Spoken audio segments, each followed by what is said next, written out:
Mastering polite requests in English. Speak slowly, please.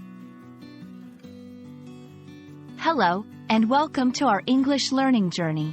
Today, we're focusing on a very important phrase that can significantly improve your understanding when communicating in English. Speak slowly, please. This simple request can be a lifesaver in conversations, especially for beginners. By the end of this video, you'll know exactly when and how to use this phrase effectively. Let's dive in. Speak slowly, please, is a polite request used to ask someone to slow down their speech. It's especially helpful when you're learning English and find it difficult to understand native speakers, who might speak too fast for you. This phrase is your tool for better comprehension and indicates that you are eager to understand and communicate effectively. 1. In conversations, if you're talking to someone and they're speaking too fast, don't hesitate to use this phrase. It shows that you're actively listening and trying to understand. 2. During lessons or lectures, if your teacher or lecturer is going too fast, asking them to speak slowly can help you grasp the material better.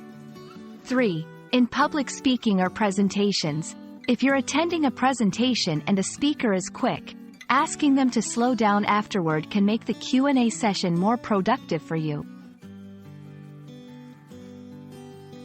Saying, "Speak slowly, please," with a smile and a polite tone makes a big difference.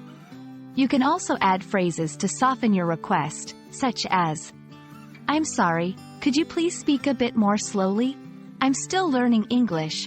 Would you mind speaking more slowly? Could you slow down a bit, please? I want to make sure I understand everything you're saying." To become comfortable using this phrase, practice it in different scenarios. Role-playing. Practice with a friend or language partner in various scenarios where you might need to ask someone to speak slowly. Listening exercises. Listen to English speakers at different speeds. When it feels too fast, practice saying, "Speak slowly, please," even if it's just to yourself. Remember, asking someone to speak slowly, please, is not a sign of weakness but a step towards effective communication in English. It shows your dedication to learning and understanding, which is always appreciated. We hope this video helps you feel more confident in your English conversations. Thank you for watching, and keep practicing.